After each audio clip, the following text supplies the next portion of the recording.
We go to class for the day, and at the end of it, Muto reminds everyone of the upcoming festival that weekend and how they should keep everything in mind.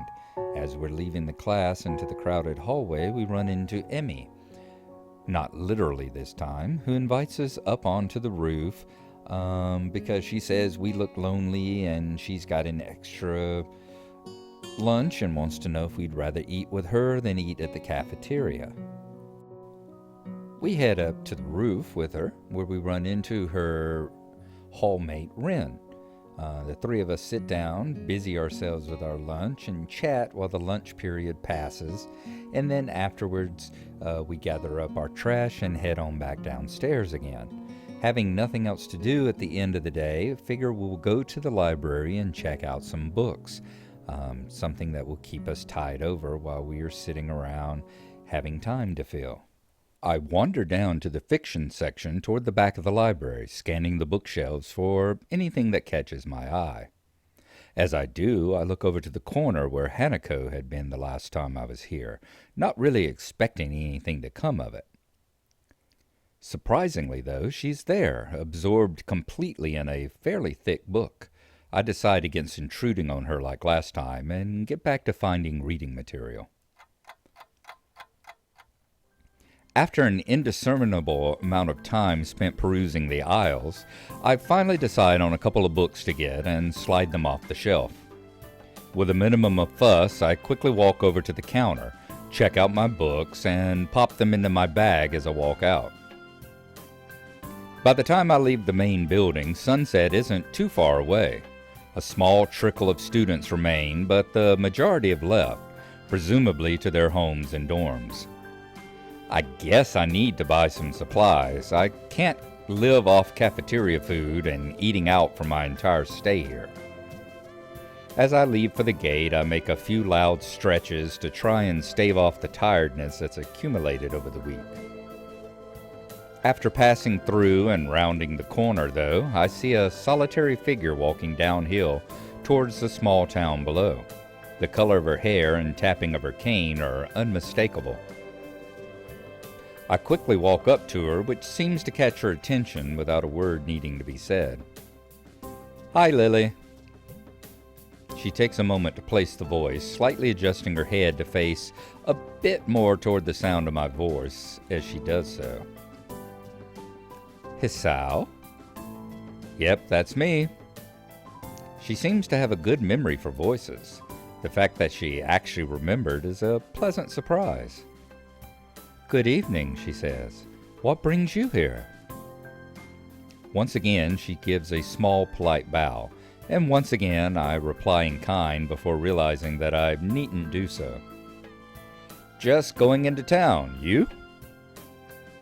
My, what a coincidence. "Doing the same thing, eh?" I ask. I usually go shopping on Fridays." She pauses for a moment, suddenly looking a little lost. "That said, Hanako usually comes into town with me." Ah, not lost, but worried.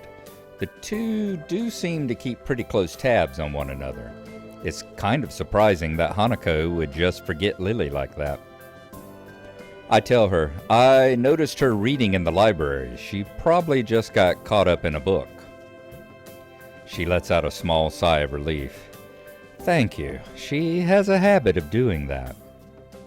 "Avid reader?" I ask. "Right. She doesn't like being around crowds of people, so reading away from everyone lets her relax a bit." Although she probably didn't intend it, I can't help but grimace as I recall my first meeting with her. Hardly wanting to bring it up, I remain silent as we quietly continue to walk down the quiet road. Tack, tack, tack, tack. With the road bereft of cars and the students of Yamaku increasingly far behind us, the quiet rustling of the leaves and the measured tapping of Lily's cane against the sidewalk are all that can be heard. It's kind of nice, especially compared to the hustle and bustle of where I used to live. Before I know it, I've relaxed so much that a loud yawn escapes before I can control it. "Tired?" Lily asks. Yes, I've been running ragged these past few days. That's an understatement, to be sure. Transferring into a different school would be bad enough, but nothing like this. Well, hopefully everything should settle down for you, she says. The festival's got everyone in a spin right now, and you've been plopped right into the middle of things. For a moment I hesitate, but given her apparent tolerance for frankness, I decide to give my full thoughts. I guess Yamaku's kind of different, though. I mean, the formality surrounding everything, the isolation around it, not to mention the most obvious difference. It's kind of a whole different mindset. I suppose I'll get used to it in time, though. She gives a matter-of-fact nod, apparently pleased with my answer. It feels almost as if she's included me in the flock of students she's shepherding, along with Class 3-2 and Hanako. Well, not that I mind. It's nice to get the thoughts off my chest in any case. Looking on the bright side, she says, one could see it as a chance for a new beginning. You should cherish the ability to make new friends. That's optimistic. Nonetheless, it's good to have a positive attitude about such things, I suppose. I tell her, I guess that's a good take on it. Walking on down the road, she seems to become somewhat unsettled. Before I can ask what's on her mind, she seems to collect herself and speaks up about something else. So, where in town were you going? That's actually a pretty good question. I'd come in to buy food, but the layout of the place is still totally foreign to me. I had intended to just wander around and see what I could find, but with sunset already approaching and nightfall not too far away, that doesn't seem very wise. I'm going to have to ask her for directions. Again. I was just going to get some food, but now that you mention it, I don't really know the way. Well now, she says, this is quite lucky. I was just about to go to the convenience store myself. Looks like I'll be in your care again then, I tell her. Thanks. Together we walk to the store, my pace is carefully slowed to remain beside her. Compared to my usual walking pace, hers is quite a bit slower. Not that it's without reason. After what couldn't be more than several minutes, I catch sight of our objective. This town really is pretty small. Without further ado, we make our way inside with a greeting from the counter. Mind if I tag along with you, she asks. Usually Hanako would help me, but seeing as she's not here... It takes a moment before I realize what she means. Considering she wouldn't be able to read any of the labels, shopping without any help would be a big pain for her. That said, I can't shake the feeling that she'd had this idea since I said I was coming here. Sure, I tell her, it'd be my pleasure. I grab 2 well-used red baskets from the small stack beside the entrance, handing one to Lily. She lays it on the ground, putting her school bag in, retracting her cane and sliding it through the basket's handles before picking it back up in her right hand. Wait, if she doesn't use her cane... Before I can complete the thought, she comes beside me and pinches the cuff of my uniform in her slender fingers. Is this all right? She asks. Sure, I say. I have no reason not to accept. I can think of worse things than shopping with a pretty girl holding on to me, even if it's out of necessity. We navigate our way through the store, with not one of the occasional passing customers seeming to bat an eyelid. Considering how close Yamaku is, I guess seeing students from there must be entirely normal for the local residents. As we reach each aisle, I quickly check with Lily and find out what she needs. I grab it, along with what I'm looking for, and put our items into the respective baskets. I guess this is the same routine she and Hanako follow every Friday. Right, I tell her. All that's left is the bread, and that should be my shopping done. Do you need anything else, Lily? No, this should be everything. Off we go then. With a quick side trip to the bakery section, we make our way to the registers. The line, thankfully, is almost non-existent. It's not long before we both paid for our food and are out the door. As Lily retrieves her cane and extends it to full length, I waste a minute looking upwards at the night sky while holding both our bags. For a moment, I try to make clouds with my breath, but the summer's heat doesn't seem to cooperate. Eventually, she rights herself, taking a quick stretch before taking her bag and leaving me to my two. You tired as well, I ask? The festival preparations have been complete chaos, she says. Shizune breathing down my neck doesn't exactly help things either. Hey, I say, she's only trying to get everything organized. Better now than later, right? I suppose. I'm going to enjoy relaxing in town tomorrow, that's for certain. I guess the festival preparations must be taking their toll on both of them. We walk out into the quiet street, talking between ourselves as we carry our bags of food and supplies from the store. Wait, what's that? I notice a very distinctive figure making its way toward us, silhouetted by the street lamps. For a second, I think it's another male student from my class, but as he, or should I say she, gets closer, I recognize her quickly. Rin, I say? What are you doing out here so late? Rin? Lily asks. Lily perks her head, looking like she's trying to focus on listening more keenly. It suddenly comes to me that I should probably interpret the scene for her. It's Rin. Tezuka, I think was her last name, from our school. She stiffens at the name and gives a complicated-looking expression, something like a forced fusion of composed smile and a painful cringe. Ah, she says, I understand. I guess Lily knows Rin, too. Rin turns to look at us, looking terribly out of it. I'm not entirely sure if she recognizes either of us, or at least she doesn't acknowledge it if she does. She looks like a zombie, or a statue of a zombie. But slowly, some symptoms of understanding seem to light in her dark eyes. This is something she must react to. Rin blinks once, very thoroughly. Hello. There's an awkward pause, everyone waiting for someone else to say something. What are you doing here this late? I finally say. I was wondering about that myself, just now.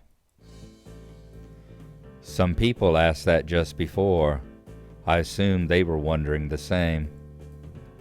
I didn't know. They didn't know either. I asked. That's why I'm wondering. So that was pretty much it. It's a murder mystery without a murder. They were going that way. She turns, facing to her right, in order to demonstrate the direction the other people went, as if that was important, then rotates back like a mechanical puppet in one of those overly complicated clockworks.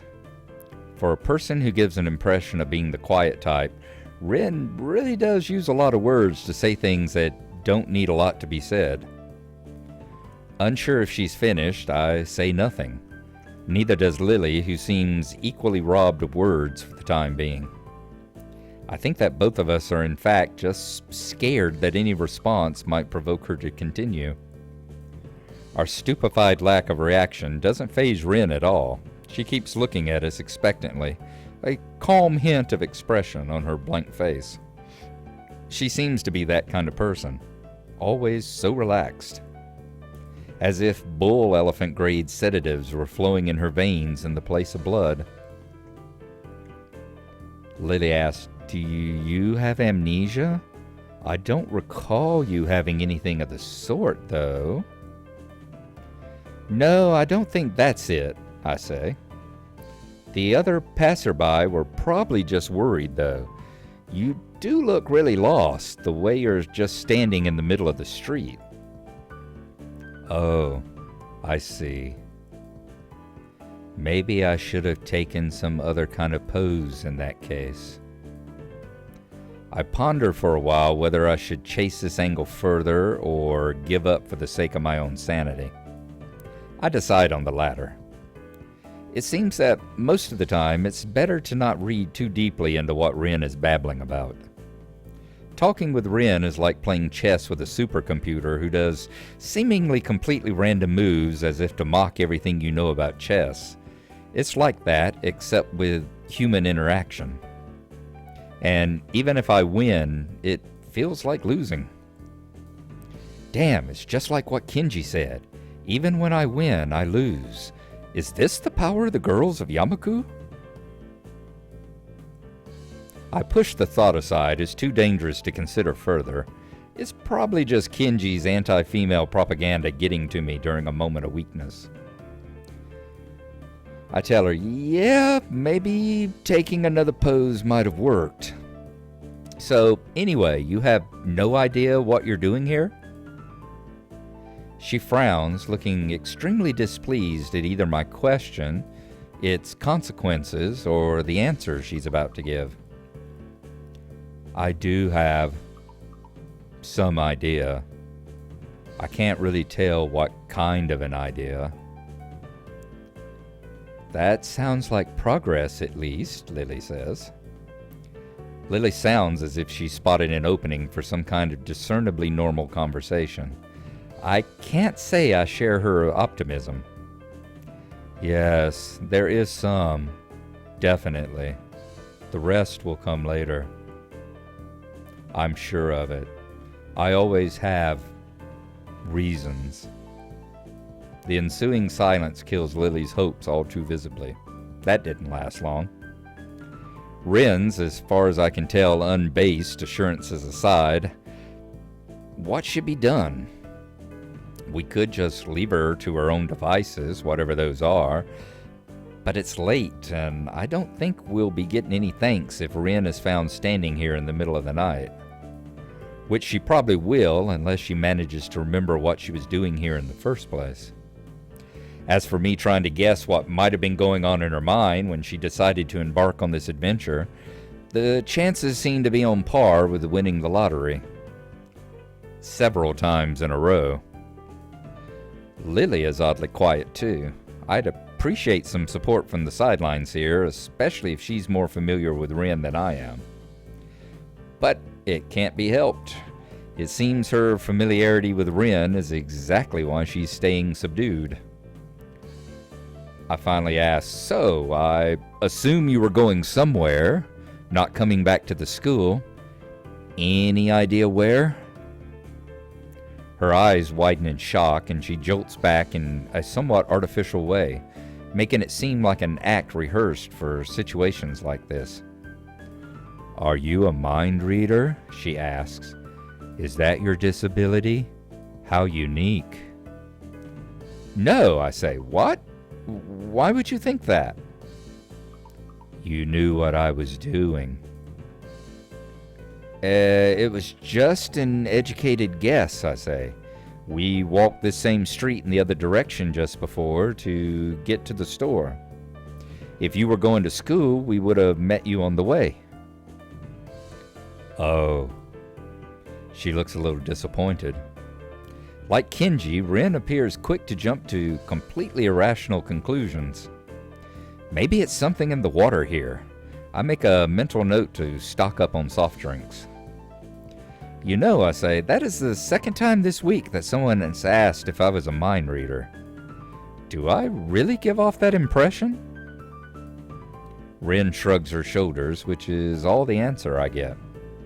"You know," I start. "Maybe you should come back with us to the school," Lily interrupts. She interjects just as I'm about to further debunk my alleged mind-reading capabilities. She sounds rather concerned, the paper-thin smile on her face badly disguising that fact. Maybe she came to the same conclusion as I did. For everyone's sake, I'd decide to let the mind-reading topic drop, as it's entirely inane anyway. Yeah, Lily's right, I say. If you can't remember, there's no point staying here. Rin considers this rather simple deduction for a moment, then nods. Okay.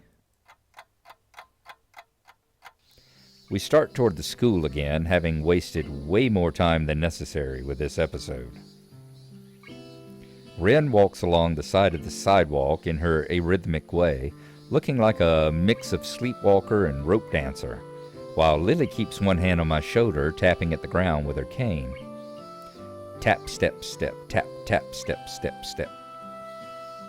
Apart from that and a few fragmented beginnings of conversation, it's quiet. A quiet quite apart from the relaxing one into town at that.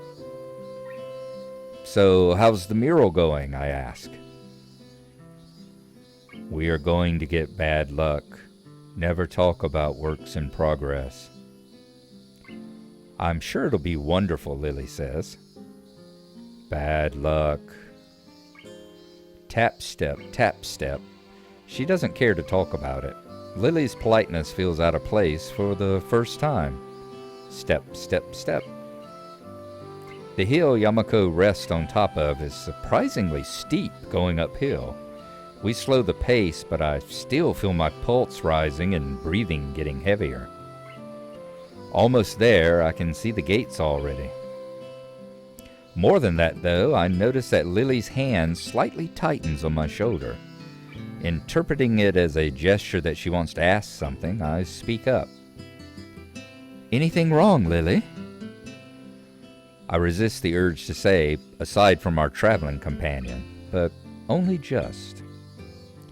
For a moment she seems to debate whether she should even bring it up, but goes for it anyway. Is everything all right? She asks. All right? How do you mean? I say. The fact I can't interpret her incredibly vague question puts her off for a second. It's just, you seem unusually tired, I guess. Now that she brings it up, I notice that my breathing is strangely heavy. The uphill walk has really done a job on me. Lily noticed it all too quickly.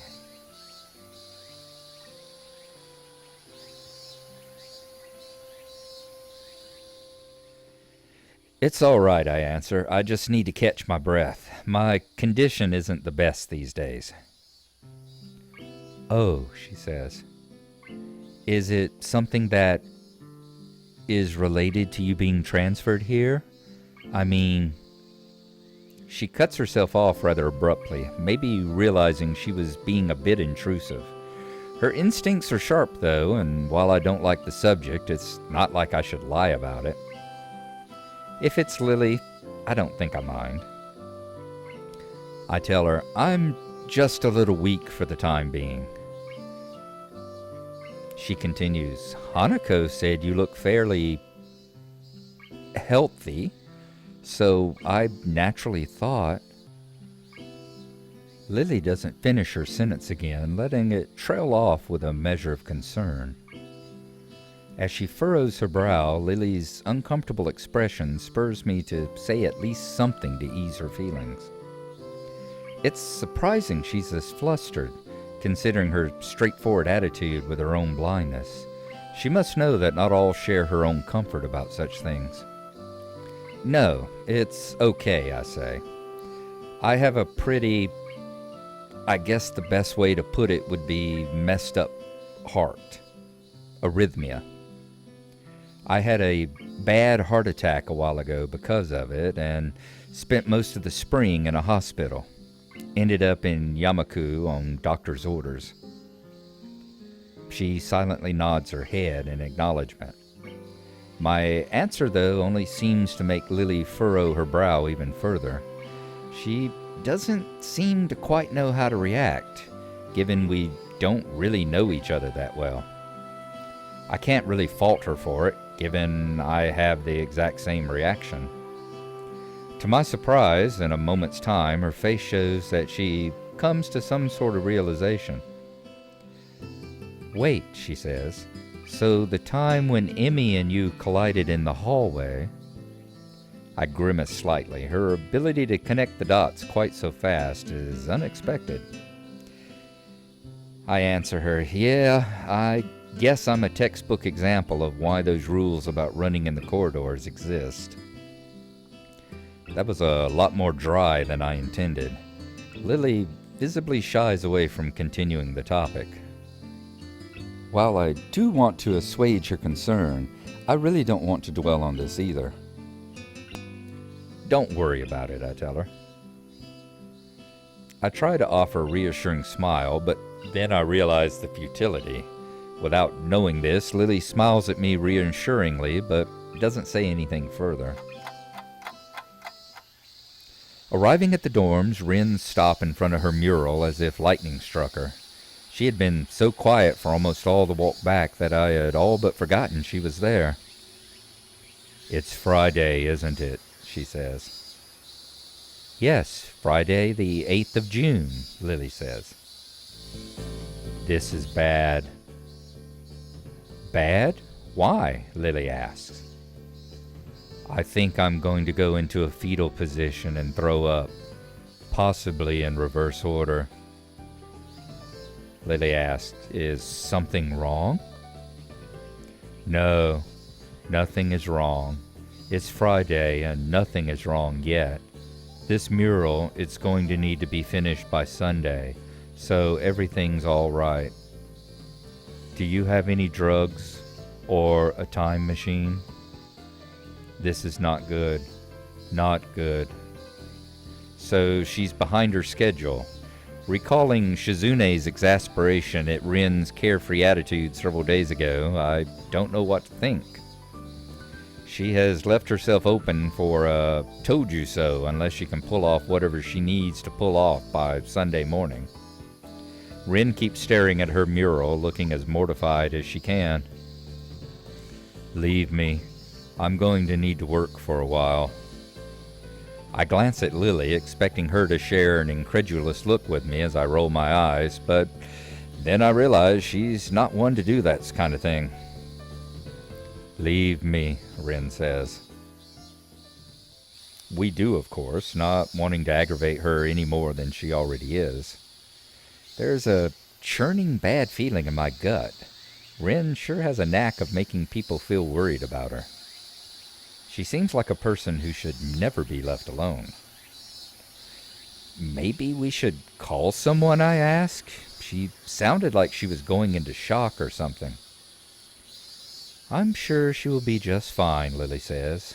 She's just, how to say...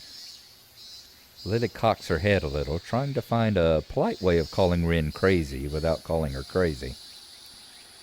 Unique, I ask. Yes, she says, a very unique person. I guess you could say that, I reply. She giggles at the notion melodiously, nodding in agreement. Sorry about leaving you stranded as you talk to her, she says. I don't really understand her, so I keep my distance. So my guess was right. Lily offers a slight, apologetic smile as if she were sorry that her own shortcomings have prevented her from becoming closer to Rin. I'm not one to blame her, at all. Lily lets slip a long breath, probably a disguised yawn. I imagine she's exhausted by all this as I am. I'd better leave now and give these to Hanako. Thank you for the company, Hisao. She smiles very sweetly at me. It feels different than normal, despite the fact that she seems to be smiling so often. I can't put my finger on what the difference is. It's just different. Relaxed, I'd say, but that's probably just relief over getting rid of Rin. Maybe. Yeah, good night, I say. Say hi to Hanako for me. I will. Good night.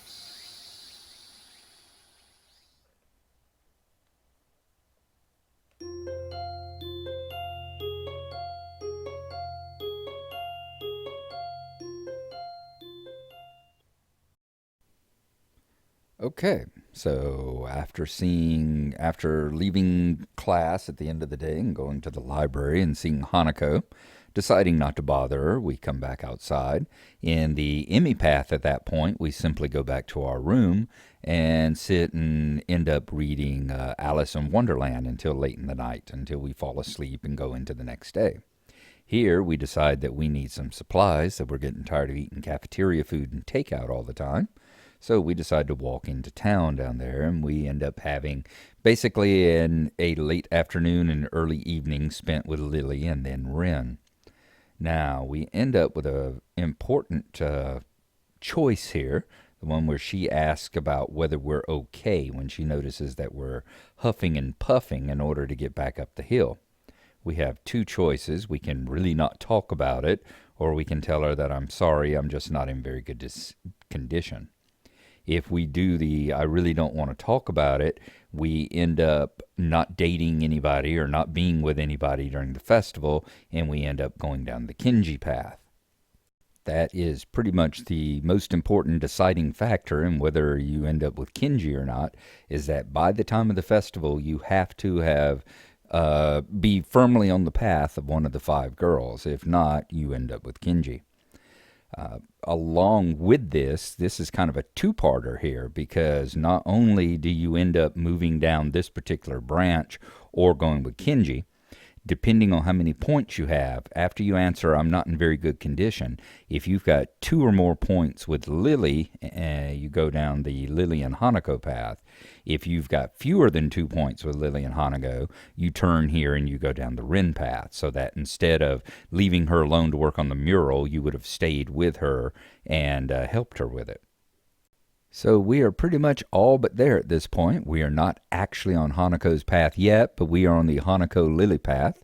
We have left all 3 of the other girls behind, and I'm anticipating, can't remember for sure, but there's one more decision coming up, and it will decide which one we go down. So I'm pretty sure that probably in the next episode, definitely in the one after that, we will be entering the Hanako path, and we will see you then.